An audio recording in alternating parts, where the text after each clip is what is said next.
Je m'appelle Christine Marquis, je suis naisseur-engraisseur en Limousine, juste à côté du Dorat. En tant qu'agriculteur, que ce soit dans n'importe quelle production qu'il y a sur le territoire, c'est une formidable vitrine pour nous.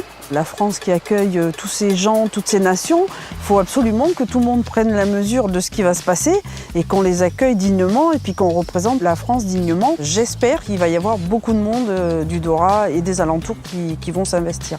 C'est une fierté aussi pour moi de voir ça autour de chez moi.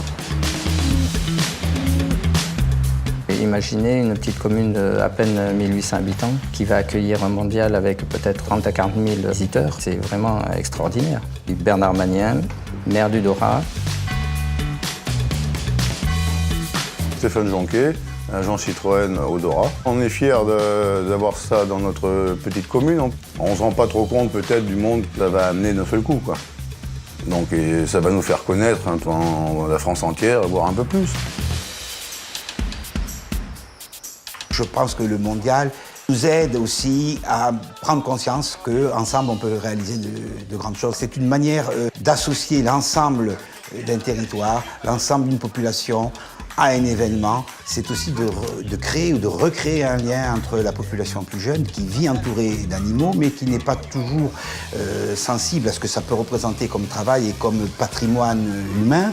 Et là, par la découverte de ce qui est aussi un sport, et en même temps qu'une activité économique, on peut peut-être amener toute une population à adhérer et à soutenir cette profession d'agriculteur dont les valeurs ont besoin d'être partagées. C'est comme si on ouvrait une maison qui est habituellement fermée. On accueille, on va essayer de changer un petit peu et de montrer notre capacité à accueillir la beauté de ce territoire. Jean-François Perrin, maire de la petite commune de Blans et président du Pays du Haut-Limousin.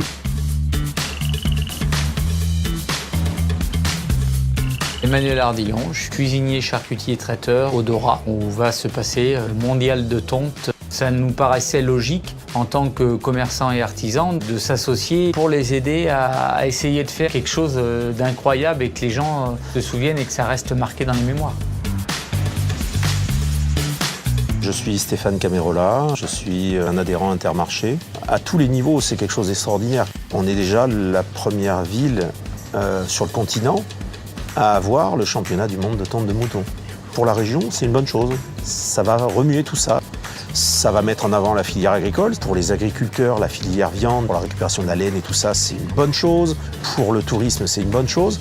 L'année prochaine, sur cette semaine-là, tout le monde saura où est le Dorat. En France, ils ne sauront peut-être pas placer le reste, mais ils sauront placer le Dorat. Dans le nord du département, à ces échelles-là, il n'y a rien qu'il y a eu depuis... C'est quelque chose qui va les marquer. Je suis persuadé qu'ils en reparleront dans 20 ans ou dans 30 ans, ils en reparleront encore.